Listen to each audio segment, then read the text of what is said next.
बोलो सतगुरुदेव की जय हो।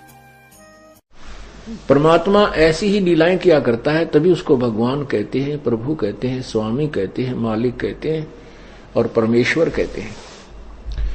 लेकिन कुछ एक अज्ञानियों ने, अज्ञानी ऋषियों महर्षियों ने, गुरुओं ने ये थ्योरी सेट कर दी कि भगवान ये जो लीलाएं हैं झूठी हैं, ऐसे भगवान बगैर किसी माता के कोई गर्भ से कोई नहीं बाहर आ सकता, कोई जन्म नहीं, ऐसे स्वयं नहीं प्रकट हो सकता।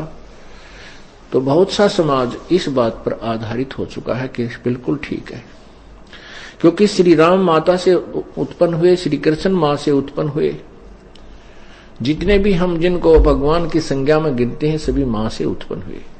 इसलिए हमने ये भी सत्य मान लिया कि मां के बिना उत्पन्न कोई नहीं हो सकता। लेकिन भगवान कैसे किसे कहेंगे?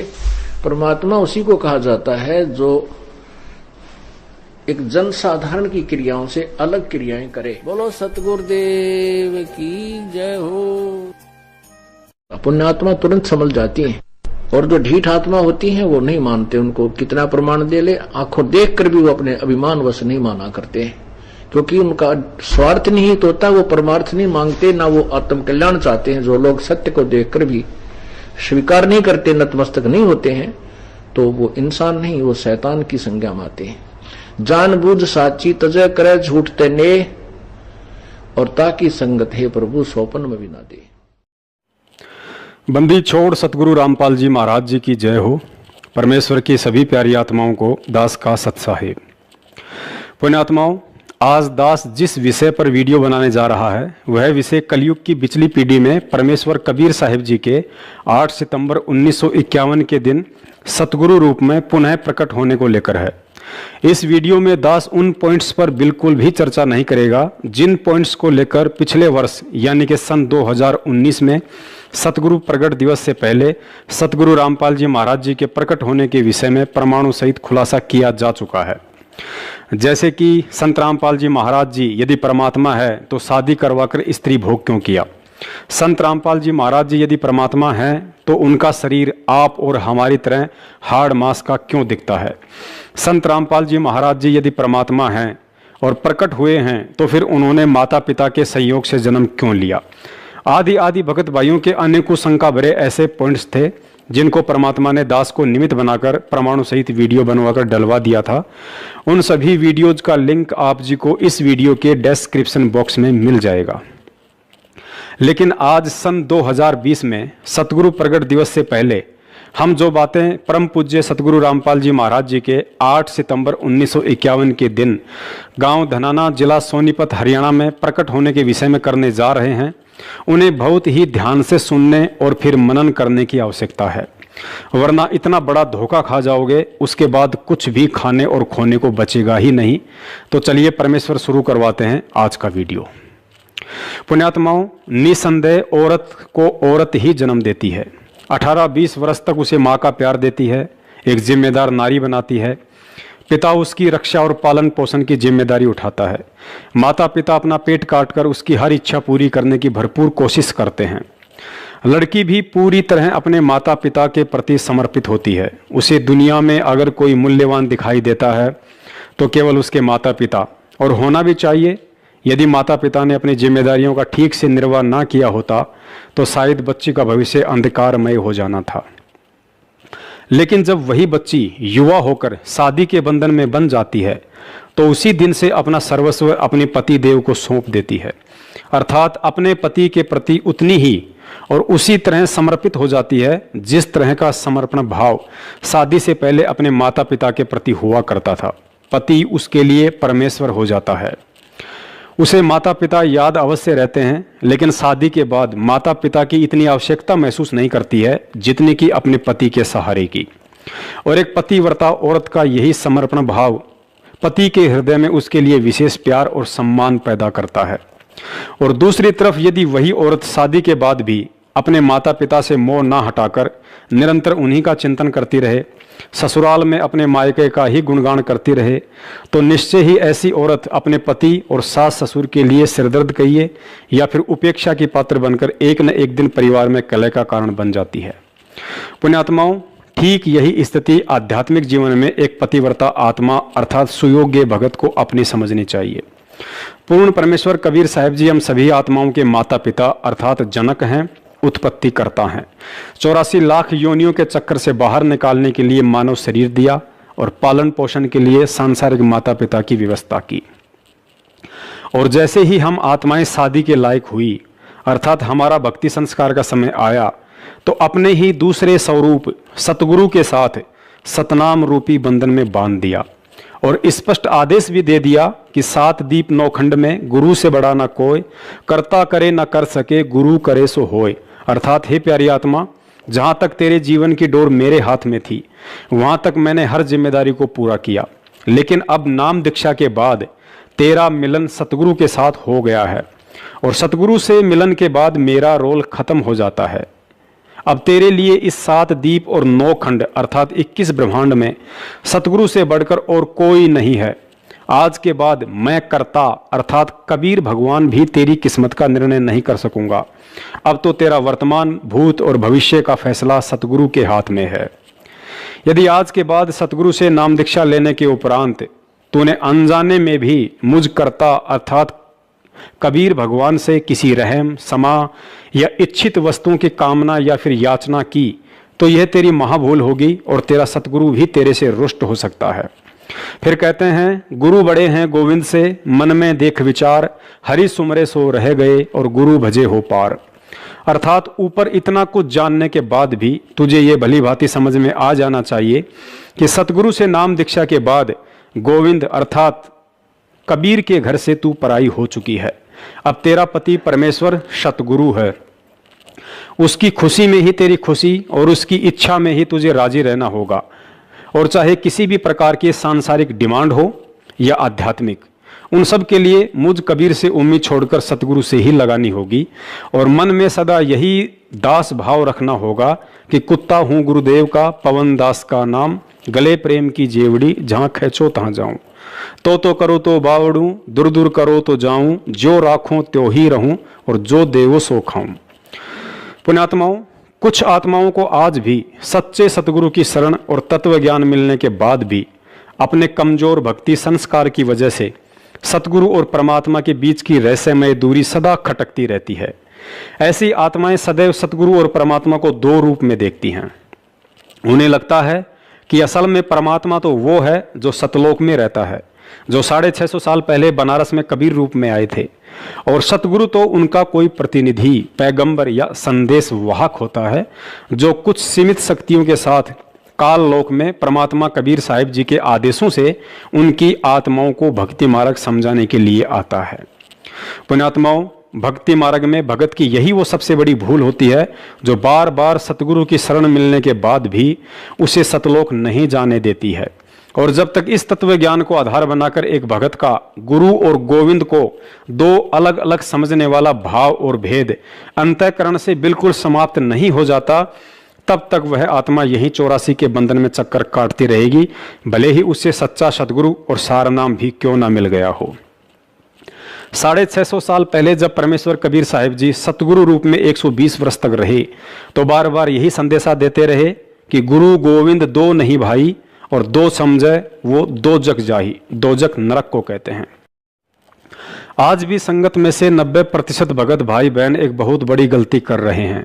हमें लगता है कि पूर्ण परमात्मा कबीर साहिब जी का असली स्वरूप एकमात्र वही दाढ़ी मूछ वाला है जिस स्वरूप में वह परमात्मा बनारस में 120 वर्ष तक लीला करके गए थे। और उससे भी बड़ी गलती हम लोग हर वर्ष जून के महीने में उसी दाढ़ी मूछ वाले स्वरूप को परमात्मा का असली स्वरूप समझते हुए उनका प्रगट दिवस मनाकर कर रहे हैं। जबकि सतगुरु रामपाल जी महाराज जी ने पिछले 27 वर्षों से अनमोल तत्व ज्ञान देकर सैकड़ों बार हमारा यही भ्रम निवारण किया था कि आप लोग कबीर परमात्मा की जो ये फोटो देख रहे हैं यह उनका असली स्वरूप नहीं है। वे तो ना जाने कितने ही रूप धारण करके यहाँ आते रहते हैं। कबीर परमात्मा को किसी फोटो से नहीं बल्कि ज्ञान को आधार बनाकर पहचाना जा सकता है कि आज वे किस रूप में विद्यमान हैं। पुण्यात्माओं, देश काल और परिस्थिति अनुसार पूर्ण परमेश्वर कबीर साहिब जी अपनी प्यारी आत्माओं को सत भक्ति से परिचित करवाने के लिए सतगुरु व तत्वदर्शी संत के चोले में यहाँ आते रहते हैं और अपनी वाणी में भी कहते हैं कि सुख मेटे और दुख का दाता, पूर्ण ब्रह्म है आप विधाता, जब चाहे चोला धर आता, हुआ सुल्तानी के खवास बधाई में बांटूंगी।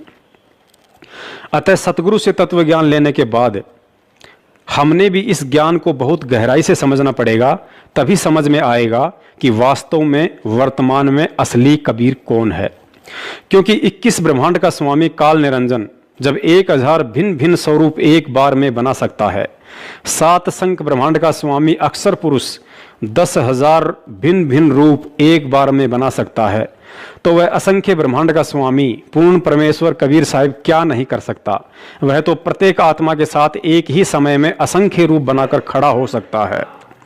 सुनिए सतगुरुदेव जी के मुख कमल से, जिसमें उन्होंने ज्ञानी आत्माओं के लिए स्पष्ट इशारा और प्रतिवर्ष जून के महीने में कबीर साहिब जी के दाढ़ी मूंछ वाले स्वरूप को ही परमात्मा का वास्तविक स्वरूप जानकर कबीर प्रगट दिवस मनाने वाली भोली आत्माओं को यह कहते हुए समझाने में कोई कसर नहीं छोड़ी है कि आप जो यह चित्र देख रहे हैं यह परमात्मा का वास्तविक रूप नहीं है, वे तो जब चाहे कोई भी रूप धारण करके आ सकते हैं।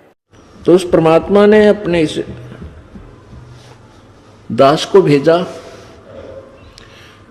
तो ये क्या बताना चाहते हैं कि आपका भाव अपने सतगुरु के प्रति भगवान तुल्य हो तब आप सफल होंगे। अब पुण्यात्माओं, अब तो ये दास बैठा है, यदि यहां परमात्मा इसी मानव शरीर तो है ही उनका, क्योंकि बनारस में 120 वर्ष रहे, और अब भी वो आ जाते। जो हम चित्र देखते हैं प्रभु का, ऐसा चित्र नहीं है। वो तो ना जाने कितने स्वरूप है उस मालिक के, वो किसी भी रूप में आकर के अपना ज्ञान बताता है, अपनी प्यारी आत्माओं को अपने चरणों में लगा के भक्ति करवा के सतलोक ले जाता है। अब आज हम भगवान की तलाश कर रहे हैं, और परमात्मा क्या अनमोल वस्तु है, क्या अनमोल है, कितना उसके अंदर गुण है। यदि आज हमें वो मिल जाए, आपके सामने आ जाए, तो आपकी क्या स्थिति होगी। एक बार सोचना, जो भक्त आत्माएं हैं गहराई से सोचे। अब जैसे भूखे को भोजन सामने मिल जाए और निर्धन को सामने धन की थैली नजर आवे, तो कैसी तड़फ होगी उसकी। प्यासे को पानी मिल जावे तो कैसी श्रद्धा करेगा, टूट कर पड़ेगा उसके ऊपर। धन है तो ठाकर सीने का यूं देख कर भाग लेगा, छुपा जो कि तो इसने कोई देख ना ले। और सामने भोजन है तो ऐसी टूट के पड़ जाएगा, फटाफट खाएगा, अपनी जान बचाएगा।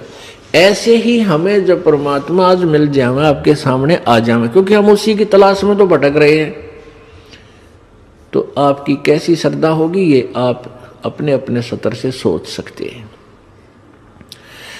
अब वो भगवान यहां आ जाए, अरदास के स्थान पर बैठकर सत्संग करने लग जाए, क्योंकि ज्ञान तो देना ही पड़ेगा उन्होंने, तो आपकी कैसी भावना होगी। आंखों में आंसू हो, हृदय में प्यार हो, और कोई भी अवगुण हम भगवान में देख नहीं सकते, क्योंकि भगवान में अवगुण होता ही नहीं। तो यहां हम इसी दृष्टिकोण से परमात्मा के भेजे हुए इस दास को आपने ऐसे ही देखना है, ऐसे विचार रखने, ताकि आपकी आत्मा परमात्मा पाने योग्य बनी रहेगी, उसमें मैल नहीं आवेगा। अब जैसे हमने परमात्मा पाना है तो गुरु जी को भगवान स्वीकार करना होगा। परमात्मा को एज ए गॉड ट्रीट करना पड़ेगा, तब ही हम निर्मल होंगे, हमारे अंदर आधीनी श्रद्धा बनी रहेगी। अब एक गणित के अंदर एक प्रश्न आता है ऋण का, लोन का। उसमें क्या होता है कि मूल धन ज्ञात करना होता है, और वो मूलधन लाखों और करोड़ों की संख्या का होता है। उस लाखों करोड़ों की संख्या के मूलधन, मूल राशि को ज्ञात करने के लिए, प्राप्त करने के लिए हमने सपोज करना पड़ता है, मानना पड़ता है। मान लीजिए मूलधन 100 रुपये, उस 100 रुपये मूलधन को मानकर हम उस ओरिजिनल वास्तविक उस करोड़ों और लाखों वाले मूलधन को प्राप्त कर सकते, अन्यथा हम उसका कोई और हल कर ही नहीं सकते, उसको प्राप्ति कर ही नहीं सकते। इसी प्रकार वो परमात्मा तो अथाह है, बहुमूल्य है, उसकी कोई कीमत को नहीं, वो तो मालिक है, समर्थ है। उस समर्थ भगवान को पाने के लिए हमने गुरुजी को मानना पड़ेगा। ये भगवान मान लो, गुरुजी भगवान परमात्मा। तो इस दास को यानी अपने गुरुजी को परमात्मा मानने से एक छोटी सी राशि है 100 रुपये लाखों और करोड़ों की तुलना में, फिर भी उसके बिना वो लाखों और करोड़ों वाला मूलधन आपको प्राप्त नहीं हो सकता, कभी नहीं हो सकता। आप जी ने अपने गुरुजी को भगवान मान लेना चाहिए। पुण्यात्माओं, इस वीडियो में सतगुरुदेव जी ने एक और बात पर बार बार जोर दिया है कि यदि आपने मोक्ष चाहिए तो गुरुजी को भगवान के तुल्य मानना पड़ेगा, कि मान लो गुरुजी भगवान। पुण्यात्माओं, सतगुरु रामपाल जी महाराज जी के द्वारा गुरुजी को परमात्मा तुल्य मानने के लिए ये बात कहना कि मान लो गुरुजी भगवान, इस बात को भी हमें गहराई से समझना पड़ेगा कि आखिर सतगुरु रामपाल जी महाराज स्वयं पूर्ण परमेश्वर कबीर साहब होते हुए भी यहाँ स्पष्ट रूप से अपने आप को भगवान ना कहकर गुरु जी को भगवान तुल्य मानने के लिए क्यों कह रहे हैं। परमेश्वर कबीर साहिब जी 650 साल पहले बनारस में अपने परमात्म स्वरूप को छुपाते हुए एक सतगुरु की भूमिका कर रहे थे और अपने ही तीनों रूप अर्थात परमात्म रूप, सतगुरु रूप और एक साध अर्थात परम भगत वाले रोल को समझाते हुए कहा था कि साहिब से सतगुरु भय और सतगुरु से भय साध, ये तीनों अंग एक हैं, गति कुछ अगम अगाध। अर्थात वह पूर्ण परमात्मा कबीर अपने सतलोक में स्वयं परमात्मा अर्थात साहिब रूप में तो बैठा ही है, इसके अलावा अपने परमात्मा वाले रूप को हल्का तेज पुंज का बनाकर सतगुरु की भूमिका और फिर किसी नेक आत्मा को अपना मुंह बोला गुरु धारण करके एक सुयोग्य शिष्य की भूमिका भी स्वयं ही करता है, ताकि अपने फॉलोअर्स को ये शिक्षा दे सके कि परमात्मा के सत भक्ति वाले मोक्ष मार्ग में जब तक आपका अपने गुरु के प्रति श्रद्धा भाव व्यवहार आचार विचार लगन और विश्वास इतना नहीं होगा जितना कि मैंने अपने गुरु के प्रति समर्पित होकर एक उदाहरण पेश किया है, तब तक आप सतलोक जाने के अधिकारी नहीं बन सकते। अतः सतगुरु रामपाल जी महाराज जी के द्वारा स्पष्ट रूप से अपने आप को भगवान होते हुए भी भगवान ना कहकर यह कहना कि आपने गुरु जी को भगवान तुल्य मानना पड़ेगा, इसके पीछे का मुख्य कारण यही है कि उपरोक्त वाणी के अनुसार वे स्वयं परमात्मा और सतगुरु वाली भूमिका के साथ साथ एक सुयोग्य परम भगत का भी रोल कर रहे हैं और भगत के रोल में अपने आप को स्पष्ट रूप से भगवान ना बताकर ज्ञानी आत्माओं के लिए इशारा कर दिया कि आपने गुरु जी को भगवान तुल्य मानना पड़ेगा। परमात्मा कहते हैं वो स्वयं ही यहाँ पर तत्वदर्शी संत बनकर आते हैं और अनजान संतों और ऋषि महर्षियों के द्वारा जो भक्ति का स्वरूप बिगाड़ दिया जाता है उसको स्वस्थ करने के लिए आते हैं। वो स्वयं ही परमात्मा होते हैं, वो परम अक्षर ब्रह्म वो स्वयं है, वही संत रूप धारण करते हैं, वही एक परम भक्त की भी भूमिका करते हैं।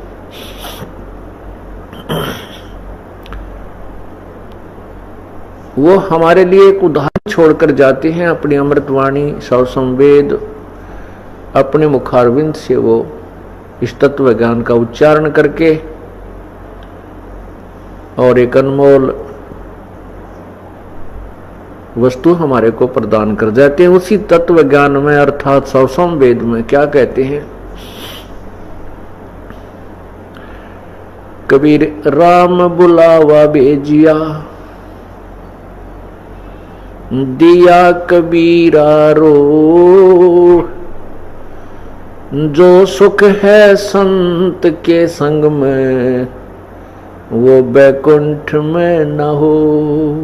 आज विश्व की मानव आबादी, मानव जनसंख्या 7 अरब से ऊपर मानी जाती है, काउंटिंग हो चुकी है। और इस 7 अरब के अंदर ये दास है एक तत्वदर्शी संत। अब वो परमात्मा है जिसने आकर खुद यहाँ पर सत्संग किया और सच्चा ज्ञान दिया। वही सतगुरु है और वही आकर के यहाँ एक सच्चे भक्त की भूमिका करते हैं, एक नेक नागरिक का अभिनय भी वही करते हैं। अपना करके खाओ, जैसे रखे भगवान न्यू रहो, ज्यादा इस दौड़ धूप माया की संग्रह करने में अपना जीवन मत नसाओ, नाश ना करो। ये एग्जाम्पल दिया दाता ने, और जो ये भी उन्होंने प्रमाणित कर दिया कि जो सच्ची लगन से मुझे भजता है, संसार की दृष्टि में बेशक निर्धन दिखा है, पर भगवान की दृष्टि में सबसे धनवान है। परमात्मा सत्संग परमात्मा ही किया करते हैं, क्योंकि सत्य भगवान ही बोल सकता है, सत्य परमात्मा ही बता सकता। परमात्मा ने कहा था चौथा युग जब कलयुग आवेगा तब मैं अपना एक दास बेचूंगा। परमात्मा छुपकर ही बोलते हैं। पुण्यात्माओं, जब तक इस तत्व ज्ञान और सतगुरु के संकेतों को आधार बनाकर हम सतगुरु के चोले में परमात्मा को नहीं देखेंगे, तब तक हम हृदय से गुरु जी को लाख जन्म भी भगवान स्वीकार नहीं कर पाएंगे, चाहे कोई कितनी ही बात क्यों ना बनाए। एक तरफ गुरु जी को परमात्मा मानना और दूसरी तरफ यह मानना कि गुरु जी स्वयं परमात्मा ही होते हैं, अन्य कोई गुरु हो ही नहीं सकता, इन दोनों बातों में रात दिन का अंतर होता है। इस बात को गहराई से समझिए।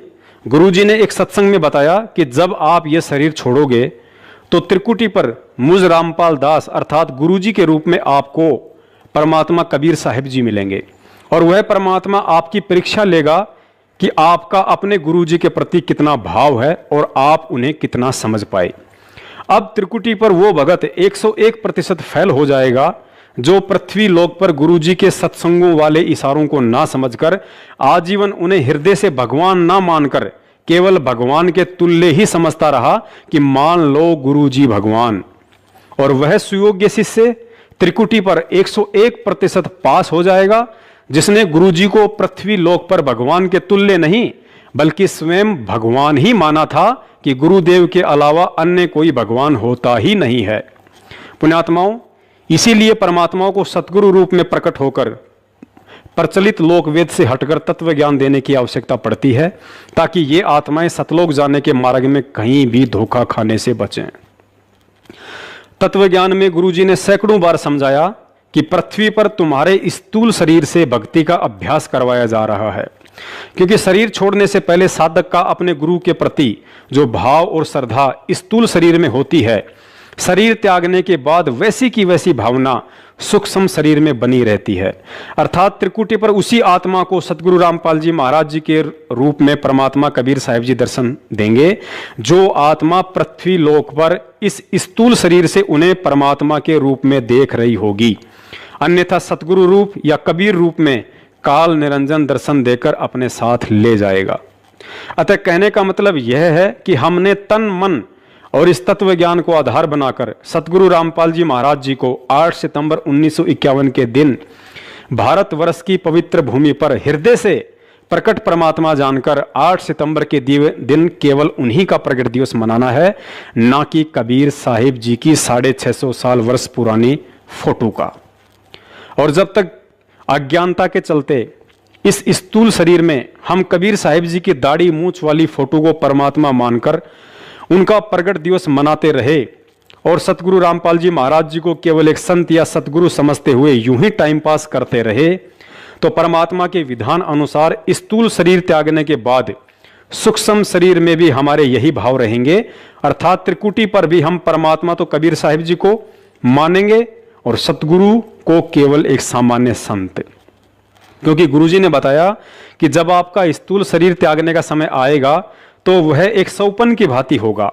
अर्थात आपको पता भी नहीं चलेगा कि मैं अपना मिट्टी का चोला छोड़ रहा हूं। और जब पता ही नहीं चलेगा कि मैं अपना शरीर छोड़ चुका हूं, तो त्रिकुटी पर सूक्ष्म शरीर में हम वो सभी गलतियां कर बैठेंगे जो गलतियां हम आज यहां इस मिट्टी के चोले में कबीर प्रगट दिवस मनाकर एक फोटो को परमात्मा मानने की भूल कर रहे हैं। बोलो सतगुरुदेव की जय हो।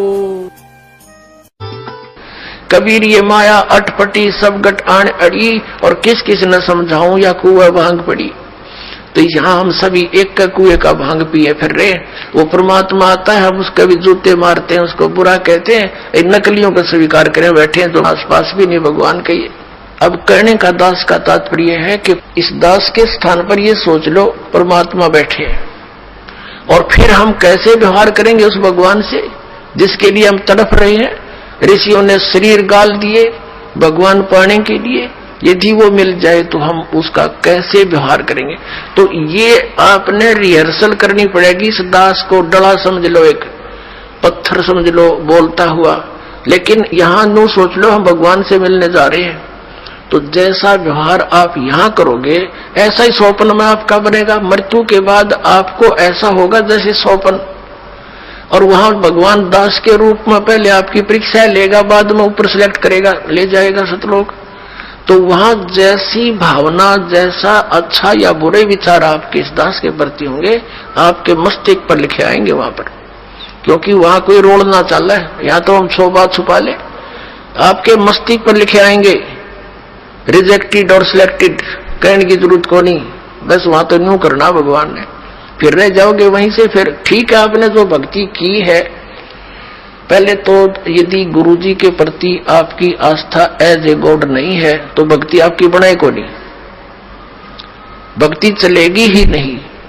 बोलो सतगुरुदेव की जय हो।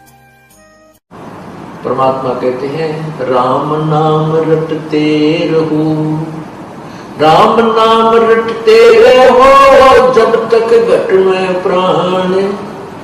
आखिरी सांस तक सभी ये सिमरण करना पड़ेगा, क्योंकि हमारा श्वास से सिमरण चलता है, वो सतनाम होता है, और उसका अंतिम सांस तक जाप करने से ही हम परमात्मा प्राप्त होते हैं। अंत समय में सांस सुमरण जब होगा जब हम पहले अभ्यास कर रहे होंगे। अब जैसे कोई दिन में केले बेच रहा रेडी पर, सारा दिन करता ले लो 10 के 20, 10 के 20, 10 के 12 के 8, 12 के 8, बढ़िया। रात में फिर वही में रुके मारे सारी रात, ले लो 8 के 12, 12 के 8, 12 के 8। तो जैसा उसने दिन में अभ्यास किया ऐसा ही रात में। एक समय हम पढ़ा करते छोटे छोटे 5वीं 6वीं 4थी में, हमारा एक चाचा था दूसरे दादा का, वो बोल रहा था कि किसी के भी आकर रात में दिन में वही खाना खा लेता हुए सो जाया करता। वो बाजरे का रुखाला जाया करता, बाजरे का रुखाला जाते थे। चिड़िया बहुत परेशान करती हैं, बाजरे को खाती हैं, उनको सारा दिन रुखवाले ने ऐसा करना पड़ता, हर हर पर लोग वो फटकना रखते थे, गोफिया वो छोड़ते थे, कुड़का आवाज लगाते थे। तो दिन में वो 1-2 महीने पक्का अभ्यास हो जाता हुर करूंगा। वो एक दिन हमारे हम ऊपर पढ़ रहे थे, गर्मियों के दिन होते हैं वो, तो वो आके वहां सो गया, हम अपना पढ़ रहे थे, वो एकदम जोर तो उठा, हम भी डर गए, वहां क्या हो गया। हमने उठाया, वहां चाचा क्या हो गया तेरे, और वो उठ कर देखने लगा। जो बोला मन ने सोचा मैं वहां खेत में बाजरे का रुखाली कर रहा, और चिड़िया आ गई वो खा रही है, उनको भगा रहा था हुर्र करके। अब दिन में हुर्र करेगा तो रात में हुर्र याद आएगी। अब हम सारे जीवन में परमात्मा याद करेंगे, मरेंगे, मरते समय हमारा भगवान याद आएगा। और जिसने परमात्मा याद किया नहीं, सारा दिन सारी उम्र खो दी 2 के 20 बनाने में, तो उसका समय परमात्मा याद नहीं आएगी, वही बातें वही कुमत याद आएगी। बोलो सतगुरुदेव की जय हो। तो पुण्यात्माओं, पूज्य गुरुदेव जी के द्वारा अकाट्य प्रमाण देने के बाद अब तो कुछ आंखें खोलो और पहचानो कि वास्तव में असली कबीर परमेश्वर कौन है। गुरुजी ने अपने मुख कमल से यह तो साबित कर ही दिया कि 650 साल पहले वाला चित्र कबीर परमेश्वर जी का असली स्वरूप नहीं है। और दूसरी तरफ यह भी कह रहे हैं कि जब आप त्रिकुटी पर जाओगे तो वहां भी परमात्मा आपको मुझदास अर्थात संत रामपाल जी महाराज जी के रूप में ही दर्शन देंगे और सतलोक लेकर जाएंगे। तो फिर विचार करो कि कबीर भगवान कैसा है, उनकी शक्ल कैसी है और उनको देखा किसने? नहीं समझे? अरे भाई, सतगुरुदेव जी ने साबित कर दिया कि मैं ही परमात्मा कबीर साहिब हूं। यदि त्रिकुटी पर भी हमें वह कबीर परमात्मा सतगुरु रामपाल जी महाराज जी के ही रूप में दर्शन देंगे तो फिर विचार करने की बात है कि आज पृथ्वी पर उनके रूप में स्वयं कबीर परमात्मा ही हमारे सतगुरु बनकर हमें ज्ञान और भक्ति दे रहे हैं। पुण्यात्माओं, तत्वदर्शी संत से नाम उपदेश लेने के बाद जिस व्यक्ति को अभी तक सतगुरु की परिभाषा का भी ज्ञान नहीं हुआ तो समझो वह व्यक्ति अभी संशय में है। और संशय के विषय में गुरुदेव जी ने बताया कि संशय शोक सराय में सूतक दिन राती, जीवित जग में जूते पड़े फिर यम तोड़ेंगे छाती। अर्थात भक्ति मार्ग की किसी भी क्रिया में यदि आपको जरा भी संशय या शंका रह गई तो ना ही आपको वह शंका यहां चैन से जीने देगी और ना ही मरने के बाद मोक्ष प्राप्त होने देगी। अर्थात जीते जीतो कर्म की मार के जूते पड़ेंगे ही पड़ेंगे। शरीर त्यागने के बाद यमदूतों के हाथ लगोगे और तुम्हारी छाती तोड़ी जाएगी, अर्थात मुकदरों से पीटे जाओगे। सतगुरु की परिभाषा को समझाते हुए गुरुदेव जी ने बताया कि ना सतगुरु जननी जने जाके माना बाप, पिंड भ्रमण से रहित है ना वहां तीनों ताप। अर्थात जो सतगुरु होगा वह माता पिता से जन्म नहीं लेता है, वह प्रकट परमात्मा होता है तथा उनका शरीर तेज पुंज का होता है, पंच भौतिक नहीं। पुण्यात्माओं, परमेश्वर की वाणी कभी भी गलत सिद्ध नहीं हो सकती है। अतः उपरोक्त अमृत वाणी में सतगुरु की परिभाषा के अनुसार जो आत्माएं सतगुरु रामपाल जी महाराज जी को माता पिता से जन्म लिया हुआ मानती हैं तो ऐसी आत्माओं को कोई अधिकार नहीं है कि वे संत रामपाल जी महाराज जी को सतगुरु कहकर संबोधित करें और उनका झूठा जयकारा लगाएं कि बंदी छोड़ सतगुरु रामपाल जी महाराज जी की जय हो। और जो आत्माएं उन्हें माता पिता से जन्म लिया हुआ ना मानकर यदि प्रकट हुआ मानती हैं तो फिर ऐसी आत्माओं को कोई अधिकार नहीं है कि सतगुरु रूप में प्रकट परमात्मा संत रामपाल जी महाराज जी के अलावा कबीर जी की फोटो का कबीर प्रगट दिवस मनाएं। और यदि फिर भी मनाती हैं तो जाहिर सी बात है वे आत्माएं तत्व ज्ञान के अभाव में अभी तक गुरु और गोविंद अर्थात सतगुरु रामपाल जी महाराज और कबीर साहिब जी को दो अलग अलग रूप में देख रही हैं। और ऐसी आत्माओं के लिए परमात्मा ने अपनी वाणी में स्पष्ट कहा है कि गुरु गोविंद दो नहीं भाई, और दो समझे वो दो जग अर्थात नरक में जाही। गुरु और परमात्मा में कोई अंतर नहीं होता जब तक दो समझ कर चाल। ऐसा कबीर साहब कहते हैं वो कुत्ते की दुनिया का। गुरु परमात्मा स्वरूप समझना चाहिए जिसने आपको वो अनमोल चीज दी जिससे आपकी लत 84 मिटेगी। तो कहते हैं हरि के रूठे कबीर गुरु जय रूस जा, हरि जय रूस जा तो गुरु की शरण में जा, और कबीर गुरु जय रूस जा फिर हर नहीं करे साहब।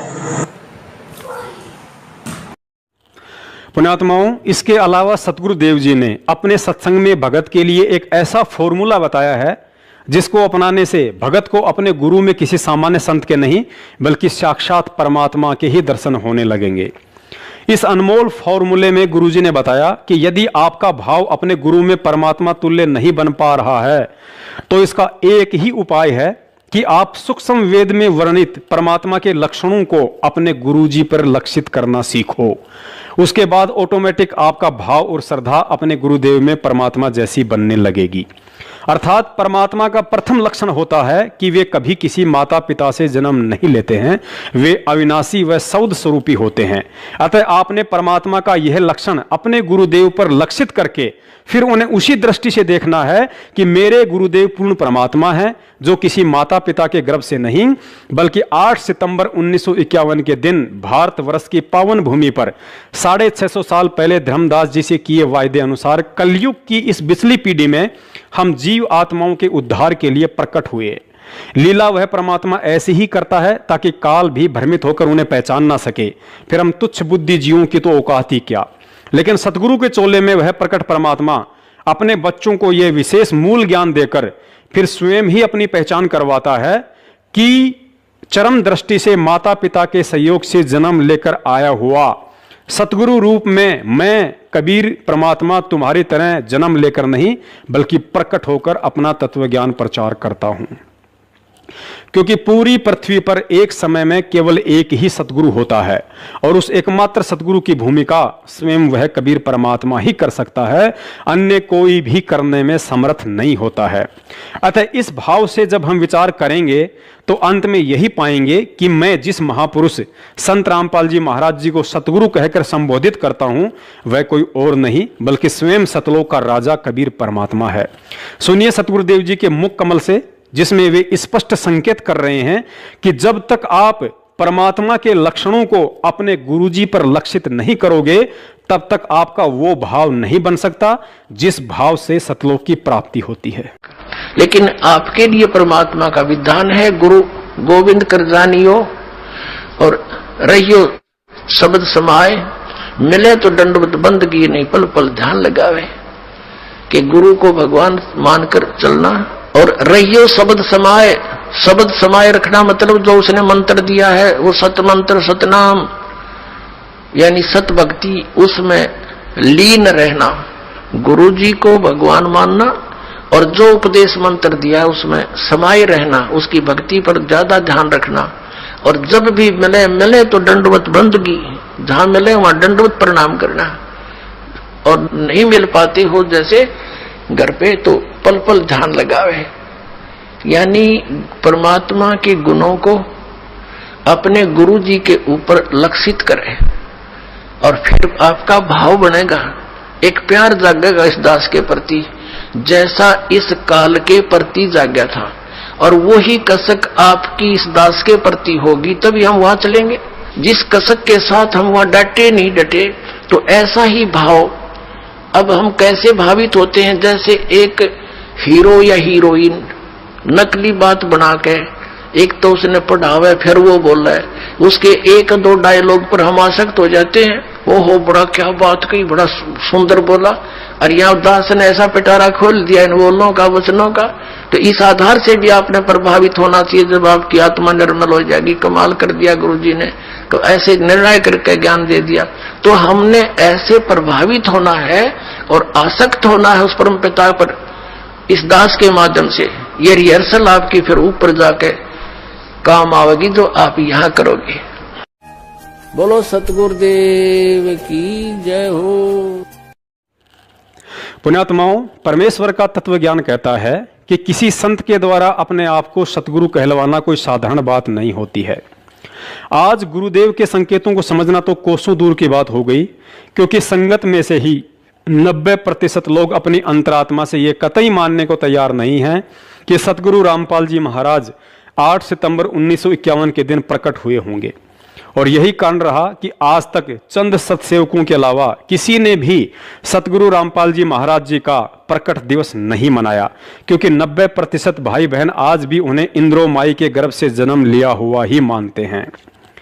चंद सतसेवकों को निमित्त बनाकर परमात्मा के द्वारा सैकड़ों बार सतलोक आश्रम मैनेजमेंट हरियाणा के पीछे निपट अंधी होकर भेड़ चाल में मस्त संगत को अवगत करवाने के बाद भी कबीर प्रगट दिवस मनाकर अपनी अज्ञानता और मूर्खता का बार बार प्रमाण दे रही पढ़ी लिखी संगत के बंद आंख नाक कान खोलने के लिए इस वीडियो में सतगुरु रामपाल जी महाराज जी ने 8 सितंबर 1951 के दिन स्वयं के प्रकट होने के विषय में खुलकर संकेत करते हुए कहा है कि परमात्मा जब आए थे तो उनकी विलक्षण देह थी। फिर कहा कि विलक्षण थी और है भी का अर्थ है कि आज भी है। फिर आगे कहा कि 650 साल पहले भी परमात्मा प्रकट था और आज भी है। पुण्यात्माओं, सतगुरुदेव जी के इस शब्द को ध्यान से सुनना कि आज भी प्रकट है। अके नाम कहा नहीं जाई, इसको बोलना नहीं है, इसको बोल के जाप नहीं करना, सुरत से जाप करना है। ये बोल के सुना दिया लेकिन इसका जाप बोल के नहीं होगा, इसलिए अकह कहा है। विधेय इसलिए कहा इसको कि जैसे परमात्मा का भी शरीर था और धर्मदास का भी शरीर था, लेकिन परमात्मा विधेय कहा करते, विलक्षण देही थी उनकी, साकार हैं, थे भी रहे भी, उस समय प्रकट थे, अब भी है। और इसी प्रकार इस मंत्र को विधेय मंत्र का। पुण्यात्माओं, एक और बात पर गहन विचार करो। आज हम जितने भी भगत हैं सब के सब पूज्य या परम पूज्य शब्द केवल सतगुरु रामपाल जी महाराज जी और कबीर साहिब जी के आगे ही क्यों लगाते हैं, जबकि परम अक्षर ब्रह्म के अवतार तो आदरणीय गरीबदास जी महाराज जी से लेकर सत सुकृत ऋषि तक सभी महापुरुष थे। उन सभी रूपों में भी तो स्वयं कबीर साहिब ही आए थे, फिर वे हमारे लिए आज पूज्य क्यों नहीं है? क्योंकि सतलोक में कबीर शब्द परमेश्वर का असली नाम है, इसलिए हम इस शब्द के आगे पूज्य शब्द लगाते हैं। और वही कबीर सतगुरु रामपाल जी महाराज जी के रूप में आज हम सबके सामने प्रत्यक्ष है, जिनसे हमारा पूर्ण मोक्ष संभव है। इसलिए हम सतगुरु रामपाल जी महाराज शब्द के आगे भी पूज्य शब्द लगाते हैं, जबकि गरीबदास जी महाराज करुणामय, मुनिंद्र या सतसुकृत, ना ही तो ये नाम परमात्मा के वास्तविक नाम है और ना ही उन महापुरुषों से हमारा मोक्ष हुआ। वे केवल उन आत्माओं के लिए उस समय परम पूजनीय थे जिस समय वे उनके सतगुरु रूप में पृथ्वी पर विद्यमान थे। अतः वर्तमान में वे सभी महापुरुष हमारे लिए आदरणीय हैं, ना कि पूजनीय। इसके अलावा पुण्यात्माओं, हम रोज संध्या आरती करते हैं और संध्या आरती के अंत में गुरुदेव भगवान का अंग आता है, यानी हम अपने गुरुदेव के सन्मुख उनसे प्रार्थना करते हैं और कहते हैं कि अवगुण किए घनेरे फिर भी भले बुरे हम तेरे, दास को जान के निपट नादान मोहे बख्श दियो अविनाशी। अर्थात हम रोज सतगुरु रामपाल जी महाराज जी को अविनाशी कहकर उनसे प्रार्थना करते हैं कि हे अविनाशी गुरुदेव, आपके विधान और तत्व ज्ञान से अपरिचित होने के कारण इस दास ने बहुत अवगुण किए हैं। अतः अनजाने में हुए उन अवगुणों के लिए मुझ दास को बख्शने की कृपा करें। रोजाना संध्या आरती करने वाले और रोज अपने गुरुदेव को अविनाशी कहने वाले, अर्थात जिसका कभी नाश ना हो, जो अजर अमर हो, ऐसी महिमा करने वाली आत्माओं ने क्या कभी विचार किया है कि अविनाशी कभी माता पिता के गर्भ से जन्म नहीं लेता? जिसने पूरी दुनिया की माताओं को अपने शब्द से उत्पन्न किया हो, फिर भला दुनिया में ऐसी कौन सी माँ है जो उस अविनाशी सतगुरु रामपाल जी महाराज जी अर्थात कबीर साहिब जी को एक सेकंड के लिए भी अपने कोख में रखने में समर्थ हो? पुण्यात्माओं, जो गलती आज से 250 साल पहले आदरणीय गरीबदास जी महाराज जी को लेकर छुड़ाने वाले कर चुके हैं, वो गलती आज हमने भूलकर भी नहीं दोहरानी है। क्योंकि लगभग 250 वर्ष पहले परमेश्वर कबीर साहिब जी आदरणीय गरीबदास जी महाराज जी के चोले में सतगुरु रामपाल जी महाराज जी की भांति एक साधारण जाट किसान परिवार में आए थे। शादी भी करवाई, उनके 6 बच्चे भी थे, खाना भी खाया करते थे, खेतों में काम भी किया करते थे और तत्व ज्ञान का उपदेश भी किया करते थे।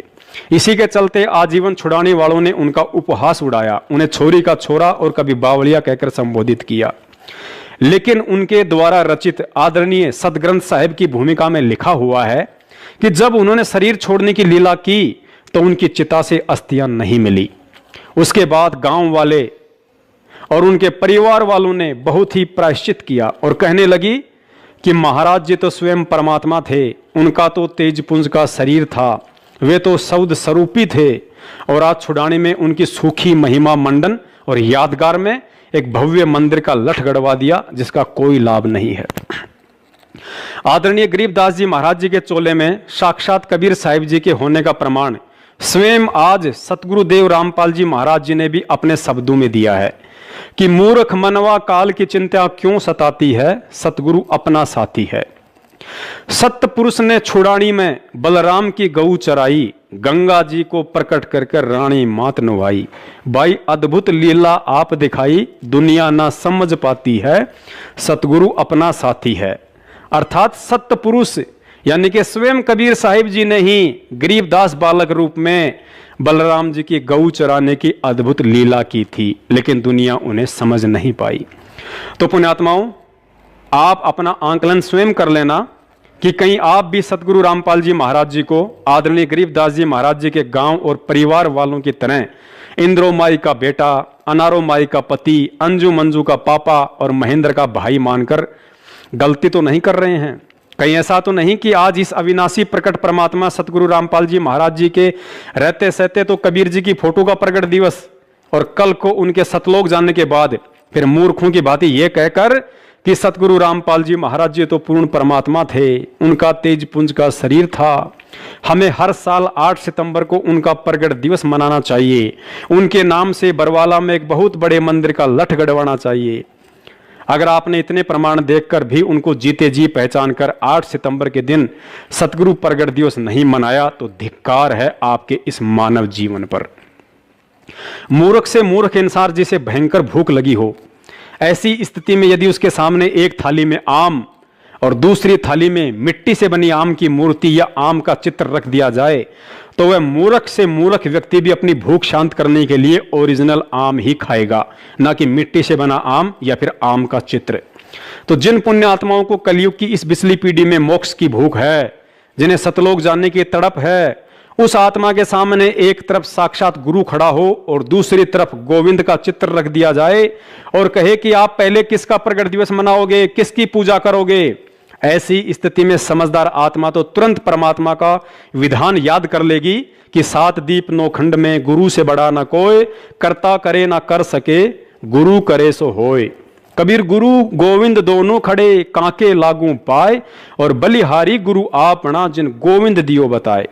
लेकिन तत्व ज्ञान लेने के बाद भी 90% भाई बहन उस 650 साल पुराने कबीर जी के चित्र को परमात्मा समझकर उसका प्रगट दिवस मना रहे हैं, जिसके विषय में सतगुरुदेव जी ने अपने सत्संग में स्पष्ट कर दिया कि आप जो ये चित्र देख रहे हैं ये प्रभु का असली चित्र नहीं है, वे तो ना जाने कितने ही स्वरूप धारण करके यहां आते रहते हैं। जो हम चित्र देखते हैं प्रभु का, ऐसा चित्र नहीं है।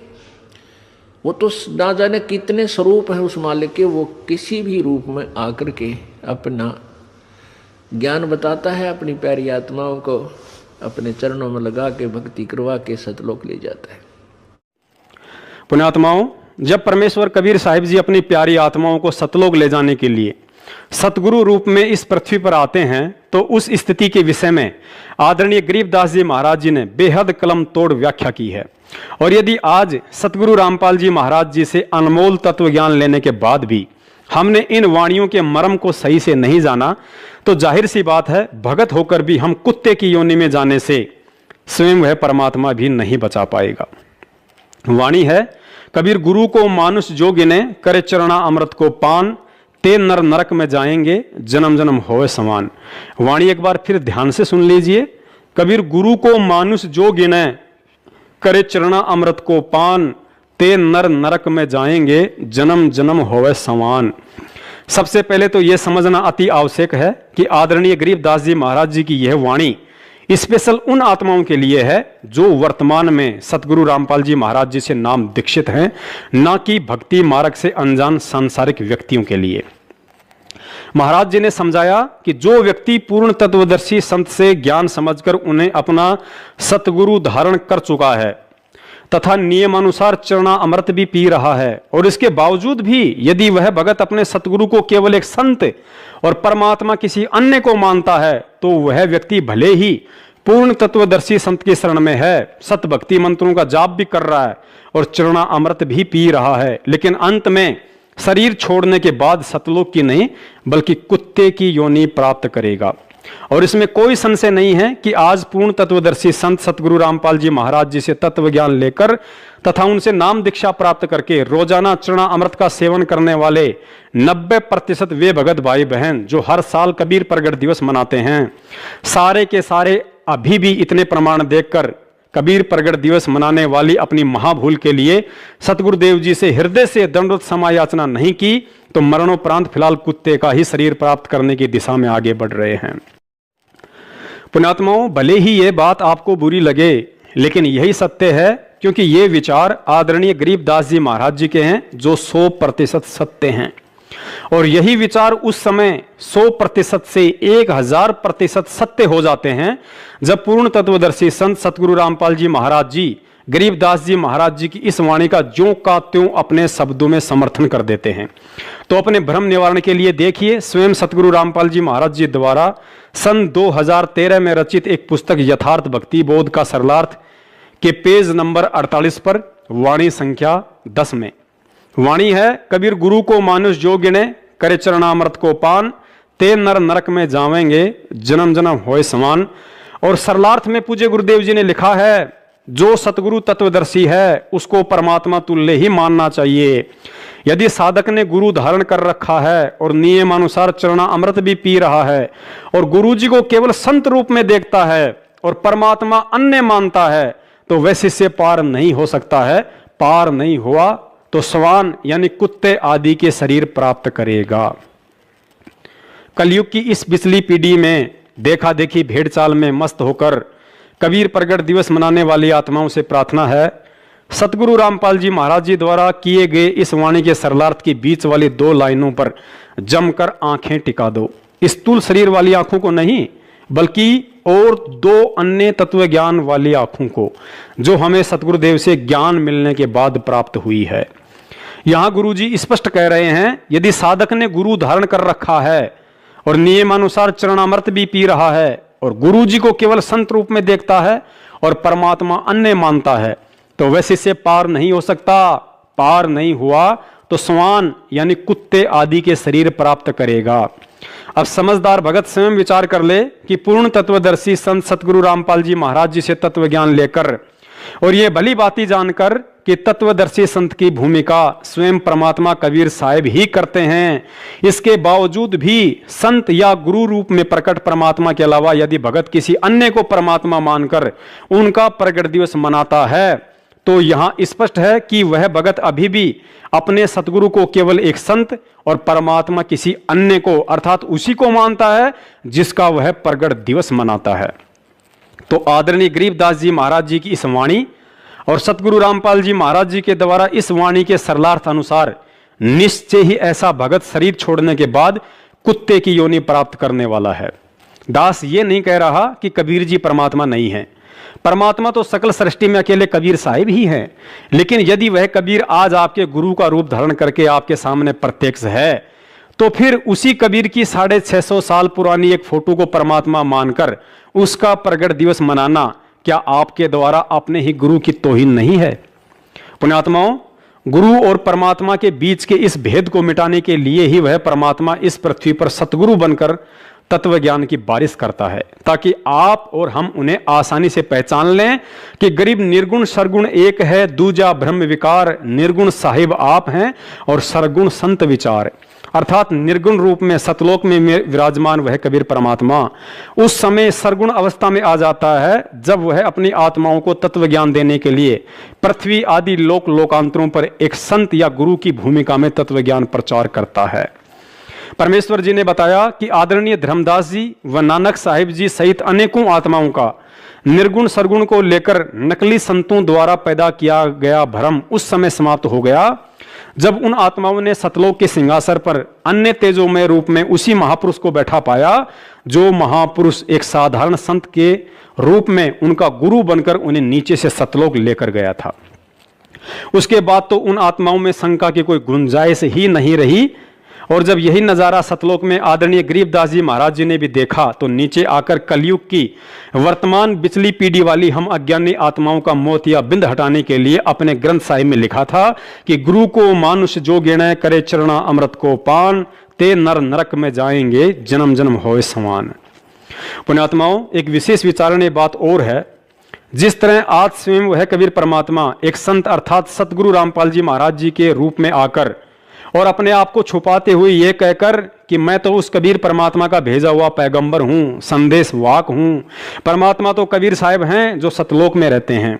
ठीक इसी प्रकार जब यही परमात्मा जिंदा महात्मा यानी एक संत रूप में आदरणीय धर्मदास जी, नानक साहिब जी, गरीबदास जी व मलुकदास जी सहित दादू जी को मिले, तो उन्हें भी यही कहा करते थे कि भाई मैं तो उस परमात्मा का भेजा हुआ नुमाइंदा हूं, परमात्मा तो सत्य पुरुष है जो सतलोक में रहता है। और साथ में यह भी बताया कि वह परमात्मा सतयुग में सत्सुकृत, त्रेता में मुनिंद्र और द्वापर युग में करुणामय ऋषि के रूप में एक तालाब पर कमल के विकसित फूल पर प्रकट हुआ था। उनकी परवरिश कंवारी गायों के दूध से हुई थी। लेकिन इसके बावजूद उन आत्माओं ने कभी भी ऋषि करुणामय, ऋषि मुनिंद्र का प्रगट दिवस नहीं मनाया, क्योंकि सतलोक देखने के बाद जैसा कि पहले ही बताया जा चुका है कि उन सभी आत्माओं का भ्रम निवारण हो चुका था कि कौन मुनिंद्र और कौन करुणामय। जो भी कुछ है वो केवल यही है जो आज हमारी पकड़ में है और जिसने सतगुरु रूप में आकर हमें नाम दीक्षा दी है और आत्म कल्याण का मार्ग बताया। पुण्यात्माओं, आज अपना आंकलन हमें स्वयं ही करना होगा कि पूर्ण सतगुरु से तत्व ज्ञान मिलने के बाद और उन महान आत्माओं के द्वारा आंखों देखा सतलोक का वर्णन करने के बावजूद भी सतगुरु के ज्ञान को आधार ना बनाकर किसी के भी इशारों पर कहीं भी प्रतिवर्ष कबीर प्रगट दिवस में शामिल होकर हम आदरणीय गरीबदास जी महाराज जी की इस वाणी के अनुसार सतलोक की तरफ कदम बढ़ा रहे हैं या कुत्ते की योनि की तरफ। सतगुरु देव जी ने सत्संगों में बताया कि एक समय जब जबरील नाम का देवता हजरत मोहम्मद जी को ऊपर लेकर गया तो रास्ते में उन्हें एक ऐसा व्यक्ति दिखाई दिया जो स्वर्ग की तरफ देखता था तो खुश होता था और नरक लोक की तरफ देखता था तो रोता था। हजरत मोहम्मद जी के पूछने पर जबरील ने बताया कि यह बाबा आदम है, स्वर्ग में इसके नेक बच्चे हैं जिन्हें देखकर यह खुश होता है और नरक में भी इसी के नालायक बच्चे हैं जिन्हें देखकर यह रोता है। तो पुण्यात्माओं, आज वो हालत हम नीच आत्माओं की वजह से हमारे सतगुरु देव जी की हो रही है। कलयुग की पिछली पीढ़ी में हमें मानव जन्म देकर सतगुरु रूप में वह परमात्मा खुश होता है और बार बार हमें पुण्यात्माओं शब्द से संबोधित करता है। तो दूसरी तरफ वह परमात्मा तत्व ज्ञान की इतनी बारिश करने के बाद भी हमारी भेड़ चाल को देखकर सत्संग करते करते रोने भी लगता है, क्योंकि पिता होते हुए भी उसे अपने पिता होने के सैकड़ों प्रमाण देने पड़ रहे हैं। लेकिन इसके बावजूद भी हम मूर्ख प्राणी इतना भी नहीं समझ पा रहे कि हमारा असली पिता एक 650 साल पुरानी फोटो है या जो 8 सितंबर 1951 के दिन साक्षात प्रकट होकर पिछले 27 वर्षों से अपने तत्व ज्ञान रूपी शब्द दूध की खीर खिला रहा है, वो है। पुण्यात्माओं, हमारी बुद्धि इतनी मलिन हो चुकी है कि हम केवल उसी तरह से प्रकट रूप को परमात्मा मानते हैं जिस रूप में वह परमात्मा शिशु रूप धारण करके कमल के फूल पर प्रकट होता है। लेकिन क्या हमने कभी सतगुरु देव जी के सत्संगों को गहराई से सुनकर विचार किया है जिसमें उन्होंने स्पष्ट संकेत किया हुआ है कि परमात्मा जिस उद्देश्य को लेकर यहां प्रकट होते हैं उसे पूरा करके ही जाते हैं। अब हमने इन 4 पंक्तियों को बहुत ही गहराई से समझना पड़ेगा कि परमात्मा जिस उद्देश्य को लेकर यहां प्रकट होते हैं उस उद्देश्य को पूरा करके ही जाते हैं। सतयुग, त्रेता, द्वापर और कलयुग में परमात्मा कबीर साहिब जी शिशु रूप में एक विकसित कमल के फूल पर प्रकट होने की लीला मात्र इसलिए करते हैं क्योंकि वेदों में परमात्मा की शिशु रूप में प्रकट होने वाली उस महिमा को यथावत बनाए रखना होता है।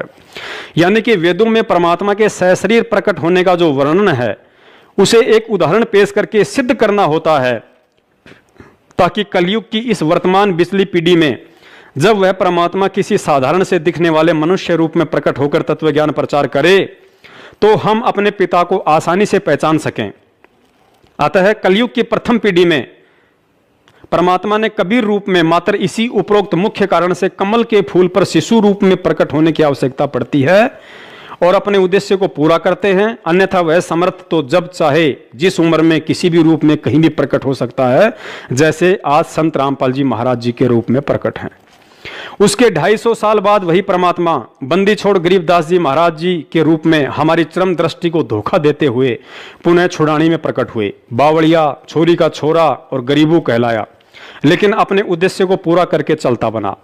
उद्देश्य यही था कि कलयुग की प्रथम पीढ़ी में जो अनमोल तत्व ज्ञान उन्होंने धर्मदास जी को निमित्त बनाकर पवित्र कबीर सागर में लिपिबद्ध करवाकर छोड़ दिया था, उस ज्ञान में काल अपने नकली संतों के मनमाने आचरण व सोच आधार से मिलावट करवा देता है, जिसकी क्षतिपूर्ति के लिए उन्होंने गरीबदास रूप में आकर पुनः उस तत्व ज्ञान की एक नए रूप में रचना करनी होती है, ताकि कलयुग की बिचली पीढ़ी की जीव आत्माओं के लिए वह पवित्र ग्रंथ संजीवनी बूटी बन सके।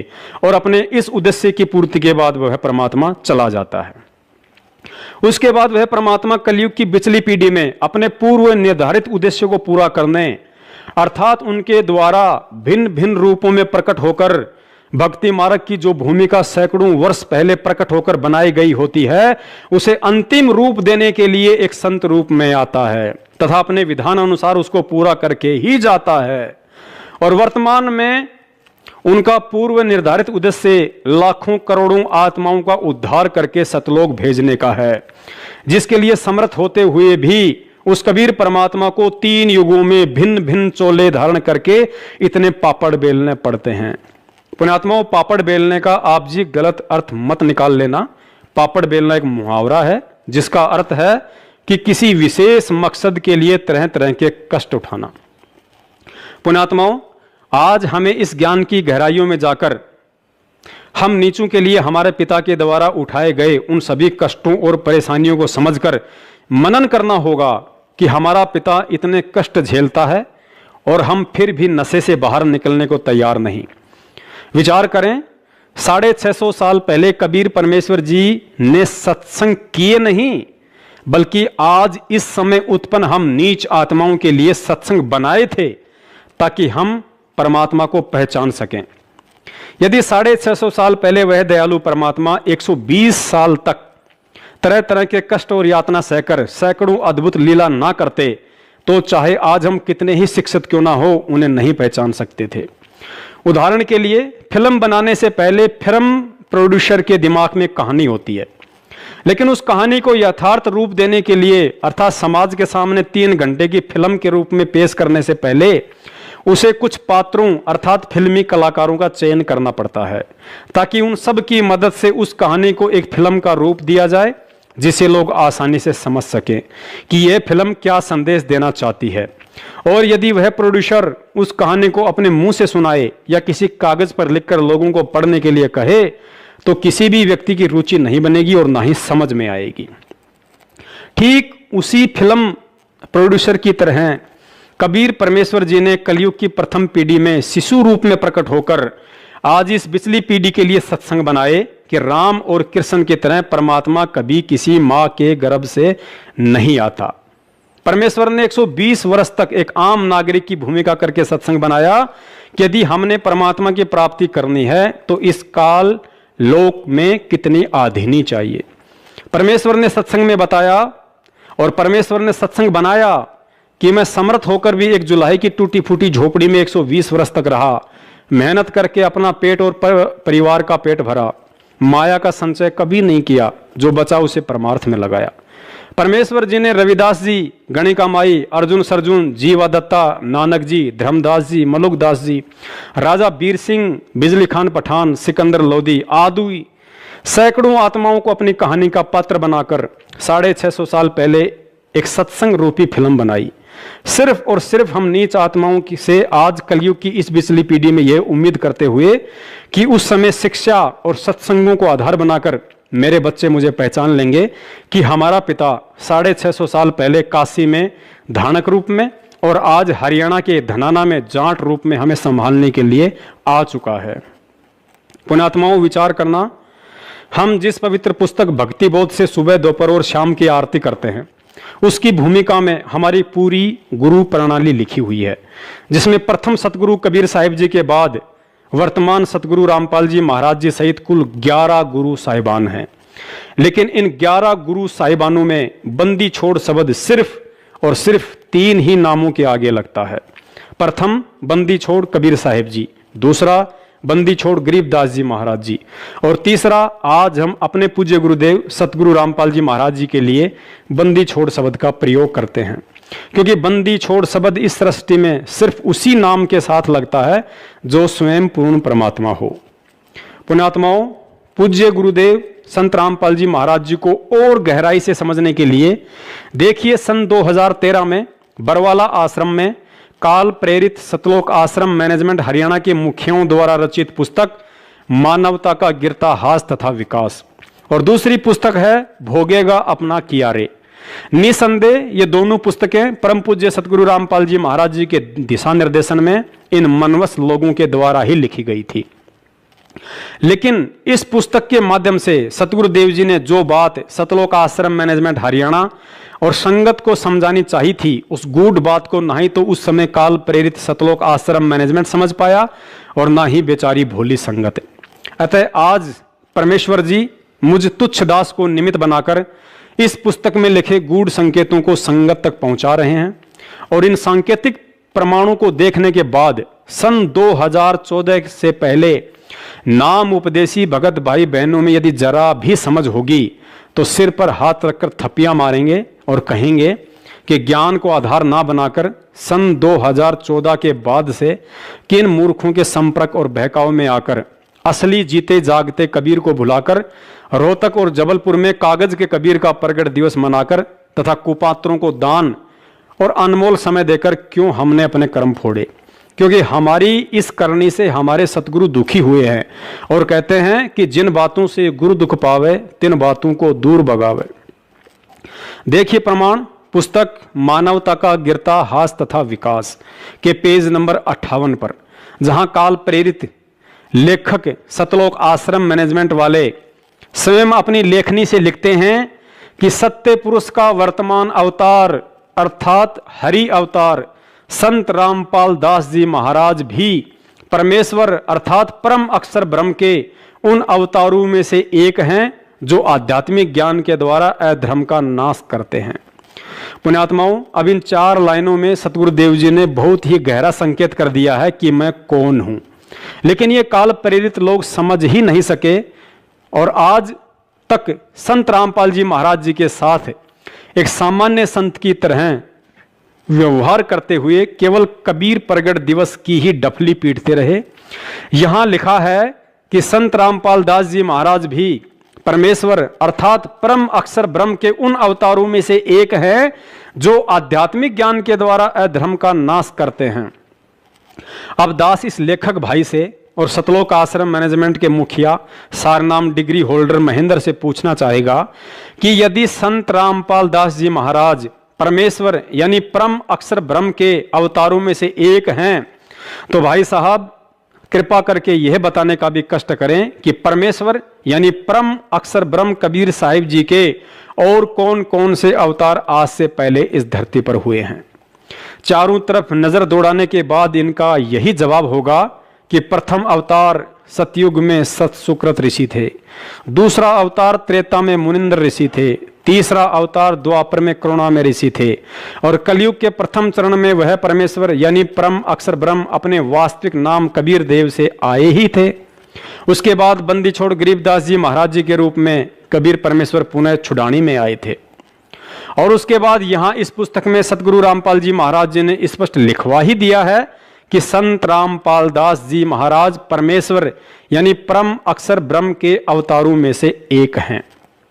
पुण्यात्माओं, अब आप जी गहनता से परमेश्वर के तत्व ज्ञान आधार से विचार करना कि परम अक्षर ब्रह्म यानी कबीर साहिब जी काल निरंजन दुर्गा और ब्रह्मा विष्णु महेश की तरह अपने अंश अवतार सर्जन नहीं करते हैं, क्योंकि वह परमात्मा इन सभी देवी देवताओं और काल निरंजन की तरह किसी अन्य समर्थ शक्ति के ना ही तो अधीन है और ना ही असहाय है।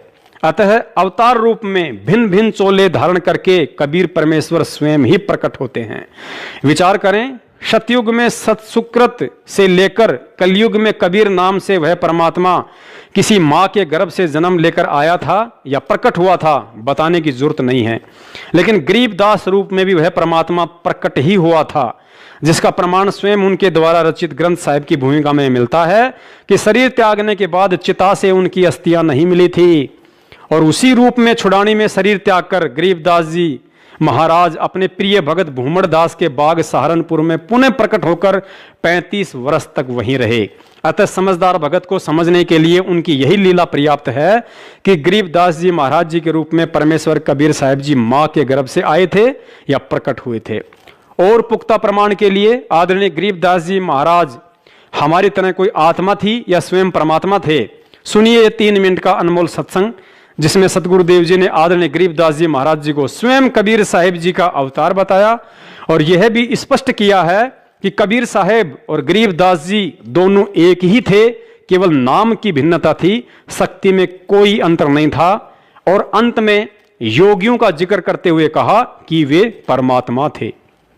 बंदी छोड़ सतपुरुष स्वरूप कबीर साहब तथा उन्हीं के अवतार बंदी छोड़ गरीबदास जी महाराज की अमृतमयी वाणी का खुलासा, सरलार्थ, भावार्थ व सारांश आज तीसरा दिन है सतगुरु की कृपा से। बंदी छोड़ की वाणी के अंदर वो रहस्य छुपा हुआ है जो कि आम भक्त आम संत के बस की बात नहीं कि इसमें से वो रहस्य को निकाल सके। उनकी अपनी कृपा जिस पर हो जाती है वही इस बात को ढूंढ सकता है कि सतगुरु महाराज इस वाणी के माध्यम से हमें क्या समझाना चाहते हैं। कथा कोई सुना रहे हैं और उसके अंदर समझा कोई और बात रहे। रामायण सुनाते हैं, महाभारत सुनाते हैं, इनकी इसमें इन्होंने आवश्यकता भी नहीं थी, लेकिन फिर भी लिखनी पड़ी, क्योंकि एक तो ये यथार्थता पैदा की हमारे मन के अंदर कि सतगुरु महाराज जो कह रहे हैं वो सत्य है, क्योंकि आज से लाखों वर्ष पहले की रामायण ज्यों की त्यों शास्त्रों से मिलती है। जबकि गरीबदास महाराज कतई अनपढ़ थे, कोई शास्त्र का ज्ञान, उन्होंने अक्षर ज्ञान नहीं था, वो पढ़े लिखे नहीं थे, लेकिन वो परमात्मा थे, इस बात का उन्होंने सिद्ध किया। आज से लाखों वर्ष पहले की जो भी घटनाएं घटी और जो शास्त्र प्रमाण देते हैं हिंदू और मुसलमान धर्मों के, वो ज्यों के त्यों बंदी छोड़ ने लिखवाए, ये प्रमाण करने के लिए कि मैं जो कह रहा हूं वो सत्य है। यही कबीर साहब ने लाखों वर्ष पहले की, और साथ में योगियों की वो उपलब्धियां जो कि युग बीत जाते हैं उनको जब प्राप्त होती है, वो ज्यों की त्यों बंदी छोड़ने सारा कुछ इसके अंदर वर्णन करके दिया। उन योगियों की उपलब्धियां बताई कि कौन सा ऋषि ने क्या उपलब्धि की, क्या साधना की, उसके प्रति उसने क्या उसके प्रति पाया फलस्वरूप, और फिर उससे आगे उसके साथ क्या बना, ये भी बंदी छोड़ने इसमें लिख रखा है। तो इससे हमें ज्ञान होता है कि सतगुरु कबीर साहब व गरीबदास जी महाराज एक ही थे, सिर्फ नाम की भिन्नता थी, शक्ति में कोई अंतर नहीं था। पुण्यात्माओं, उसके बाद इस पुस्तक मानवता का गिरता हास तथा विकास में स्वयं सतगुरु रामपाल जी महाराज जी ने इन अनाड़ियों से गूढ़ बात लिखवा दी कि संत रामपाल दास महाराज जी भी परमेश्वर परम अक्षर ब्रह्म के उन अवतारों में से एक हैं। तो अब स्वतः ही सिद्ध हो जाता है कि जब सतयुग के सतसुकृत अवतार से लेकर कलयुग के गरीबदास जी महाराज जी तक सभी के सभी अवतार अपनी लीला करने के लिए मां के गर्भ से जन्म ना लेकर प्रकट हुए हैं, तो भला सतगुरु रामपाल जी महाराज जी आखिर कैसे किसी मां के गर्भ से जन्म लेकर आएंगे। अर्थात आज पृथ्वी पर परम अक्षर ब्रह्म कबीर साहिब जी पूर्व के अवतारों की भांति सतगुरु रामपाल जी महाराज जी के चोले में स्वयं अवतरित प्रकट परमात्मा है, और उनका भगत होकर वही इंसान दुनिया का सबसे मूर्ख व्यक्ति समझा जाएगा जो इतने प्रमाणों के बावजूद भी 8 सितंबर के दिन सतगुरु प्रगट दिवस के बजाय कबीर प्रगट दिवस ही मनाता रहेगा। अभी भी अगर किसी का मन नहीं मान रहा हो तो देखिए इसी पुस्तक के पेज नंबर 66 पर एक और पुख्ता प्रमाण, जहां सतगुरुदेव जी ने स्पष्ट लिखवाया है कि 12वें पंथ गरीबदास जी वाले पंथ में मैं परमेश्वर कबीर जी ही स्वयं चलकर आऊंगा, तब संत गरीबदास जी द्वारा प्रकट की गई वाणी को मैं कबीर परमेश्वर प्रकट होकर समझाऊंगा।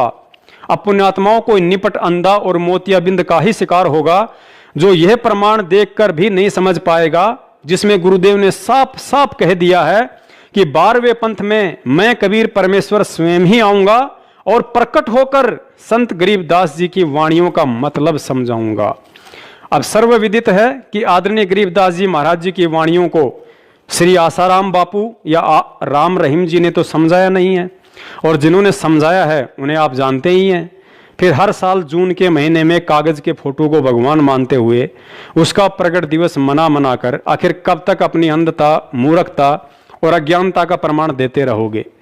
क्योंकि आप जिस दाढ़ी मूंछ वाली फोटो को परमेश्वर का असली स्वरूप मान रहे हो, यह आपकी मूर्खता है, जिसके विषय में गुरुजी स्वयं कह चुके हैं कि आप जो चित्र देख रहे हैं यह प्रभु का वास्तविक चित्र नहीं है।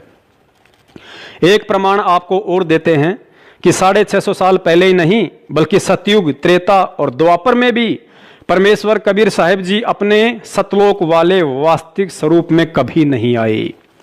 पुण्यात्माओं, इन 21 ब्रह्मांडों में यदि परमेश्वर कबीर साहिब जी के असली स्वरूप से कोई परिचित है तो केवल 2 ही प्राणी है। पहला काल भगवान और दूसरा उनकी पत्नी दुर्गा है।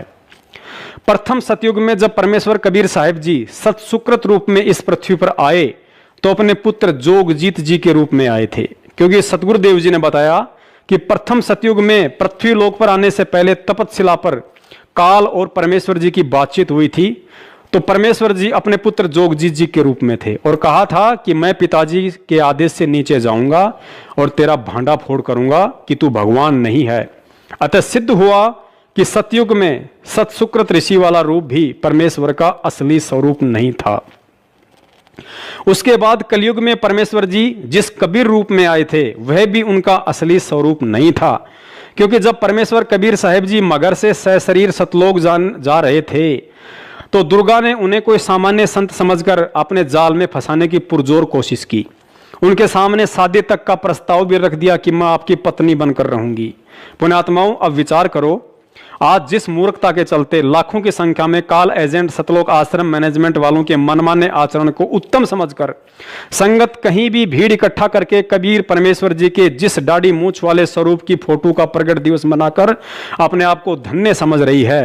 यदि कबीर साहिब जी का वह रूप उनका असली रूप होता तो दुर्गा उन्हें पहचान लेती और हो सकता है डर के मारे उसका कलेजा भी फट जाता, क्योंकि ऊपर पहले ही बताया जा चुका है कि 21 ब्रह्मांड में कबीर साहिब जी के सतलोक वाले असली स्वरूप से यदि कोई परिचित है तो केवल काल और दुर्गा दो ही हैं। और यदि फिर भी आप लोगों ने एक फोटो का ही प्रगट दिवस मनाकर वर्तमान के जीते जागते कबीर सतगुरु रामपाल जी महाराज जी को अपनी नासमझी के चलते दुखी करना ही है, तो भाई फिर दुखी करने में कमी क्या छोड़नी? फिर तो सतसुकृत ऋषि का भी प्रगट दिवस मनाओ, क्योंकि वे भी एक तालाब में विकसित कमल के फूल पर ही प्रकट हुए थे। उनकी भी परवरिश कंवारी गायों के दूध से ही हुई थी। फिर तो मुनिंद्र ऋषि का भी प्रकट दिवस मनाओ, क्योंकि वे भी एक तालाब में विकसित कमल के फूल पर ही प्रकट हुए थे और उनकी भी परवरिश कंवारी गायों के दूध से हुई थी। फिर तो करुणा में ऋषि का भी प्रकट दिवस मनाओ, क्योंकि वे भी एक तालाब में विकसित कमल के फूल पर ही प्रकट हुए थे और उनकी भी परवरिश कंवारी गायों के दूध से हुई थी। फिर तो परमेश्वर कबीर साहिब जी के 2 साल की उम्र वाले उस प्रकट रूप का भी प्रकट दिवस मनाओ, जो रूप उन्होंने रामानंद जी को उस समय दिखाया था जब वे सुबह सुबह गंगा नदी पर स्नान करने के लिए जा रहे थे। फिर तो परमेश्वर कबीर साहिब जी के उस रूप का भी प्रकट दिवस मनाओ जिस समय उन्होंने केशव बंजारे के रूप में सशरीर प्रकट होकर 18 लाख लोगों के लिए काशी में भंडारे की व्यवस्था की थी। फिर तो परमेश्वर के उस सुपच सुदर्शन रूप का भी प्रकट दिवस मनाओ जिस रूप में प्रकट होकर उन्होंने पांडवों की यज्ञ सफल की थी।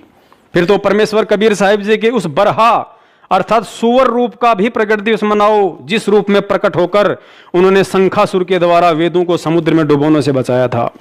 फिर तो परमेश्वर के उस रूप का भी प्रकट दिवस मनाओ जिस बांदी रूप में प्रकट होकर उन्होंने राजा अब्राहिम सुल्तान की सेज पर सोने के कारण 3 कोरड़े खाए थे। फिर तो परमेश्वर के उस रूप का भी प्रकट दिवस मनाओ जिस नरसिंह रूप में प्रकट होकर उन्होंने प्रहलाद भगत की रक्षा की थी।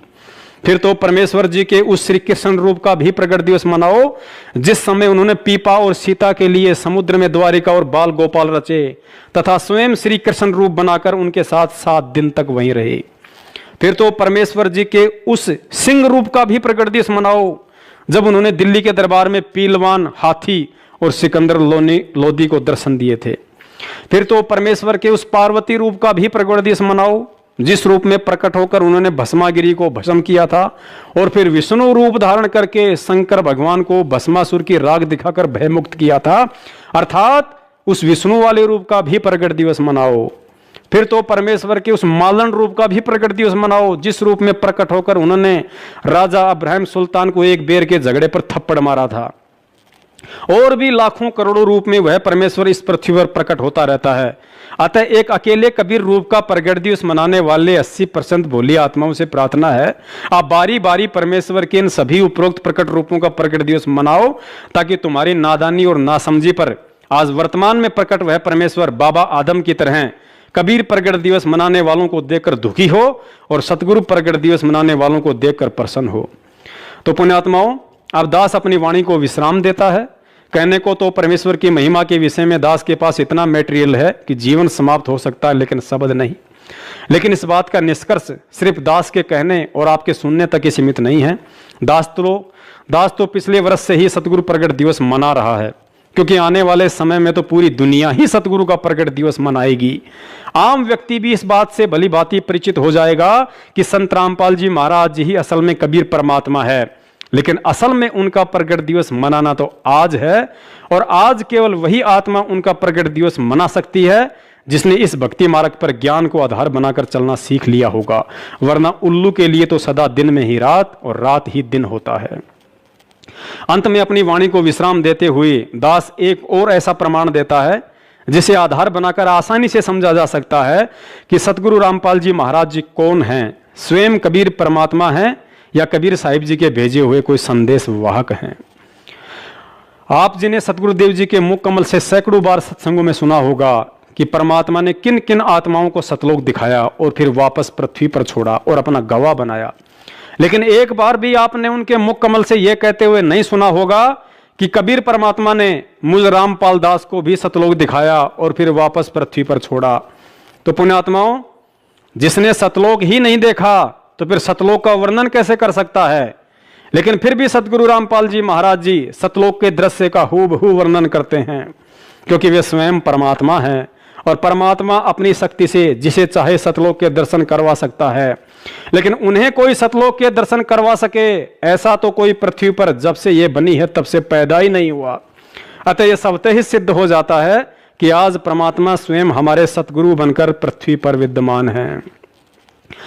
अब जिन जिन आत्माओं को इस वीडियो के माध्यम से ये अच्छे से समझ में आ गया है कि वास्तव में असली कबीर तो स्वयं मेरा सतगुरु ही है और मैं अज्ञानता में एक कागज की फोटो को कबीर समझकर उसका प्रगट दिवस मनाते हुए प्रतिवर्ष अपने आप को धन्य समझ रहा था, तो उन आत्माओं का अब यही प्रश्न हो सकता है कि 8 सितंबर 2020 के दिन सतगुरु प्रगट दिवस मनाना कैसे है।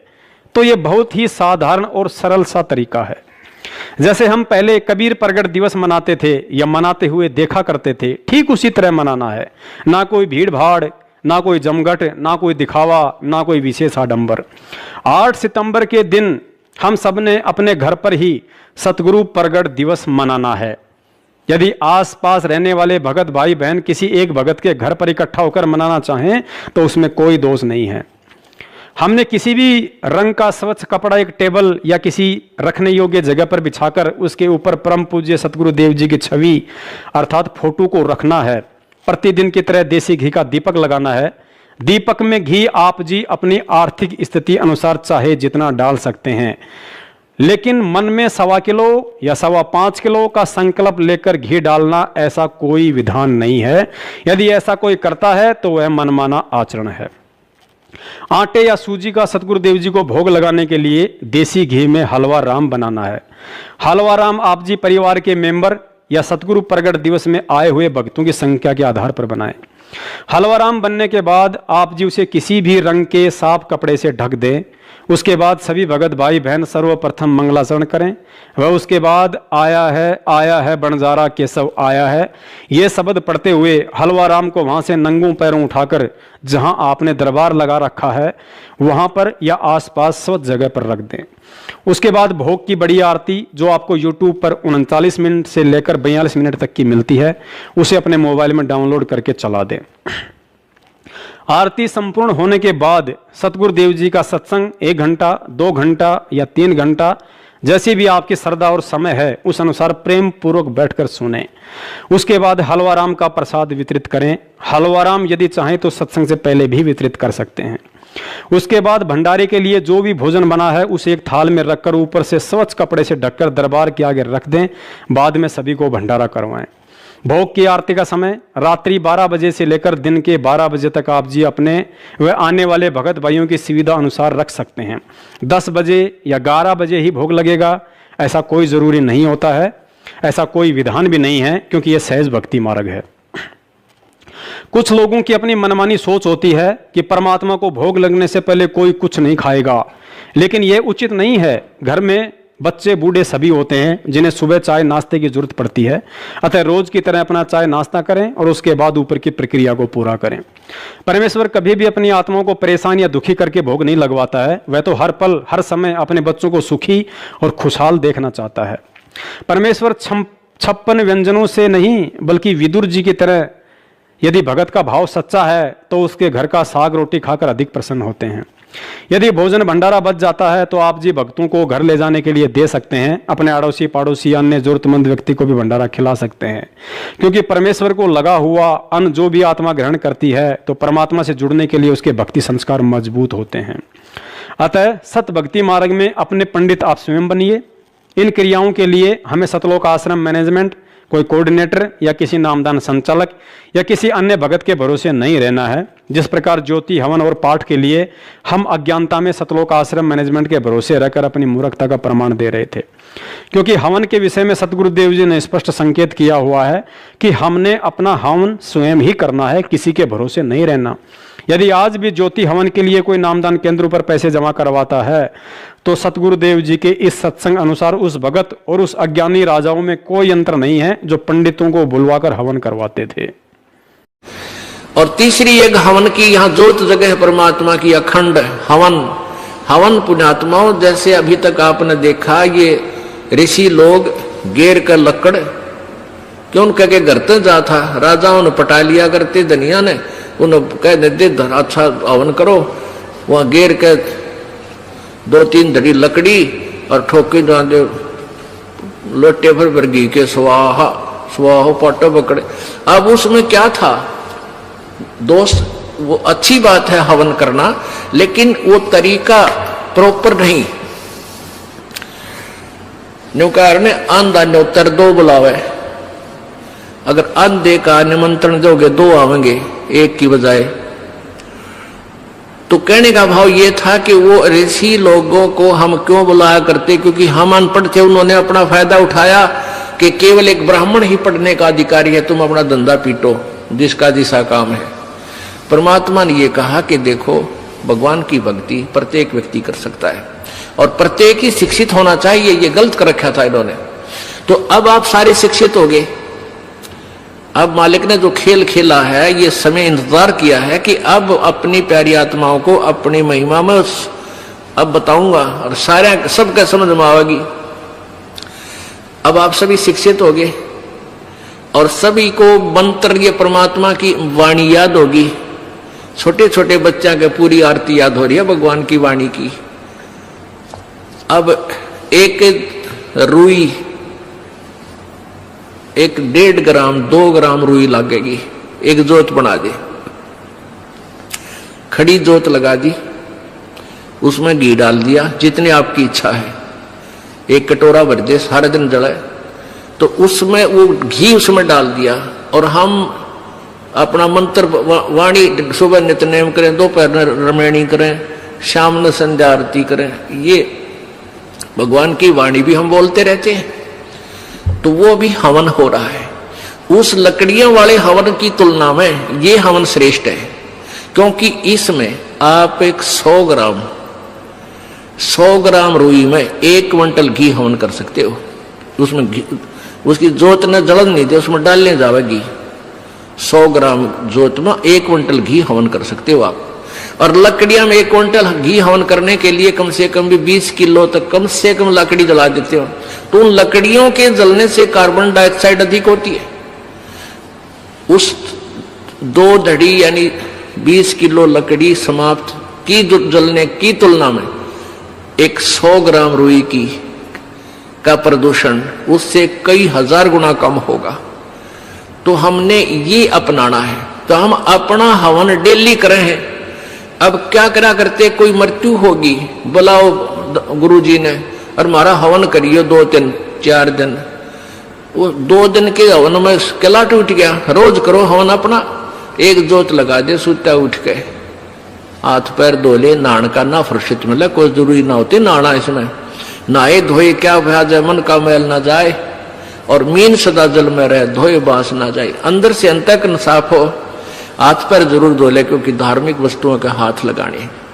और जोत ला दे, अपना मंत्र करता रहे, काम करता रहे, अपनी आरती बोल ले, जा नित्यनेम भी कर ले, रोटी पहुंचे जा, नित्यनेम चलता रहे। आजकल तो आधुनिक बहुत से उपकरण हो गए हैं, वैसे भी याद हो जाते हैं कुछ दिनों में। और नहीं बैठ कर अपनी किताब लेकर वह पढ़ ले। अब हवन हो गया तो हम अपना काम आप करेंगे, जब बात बनेगी।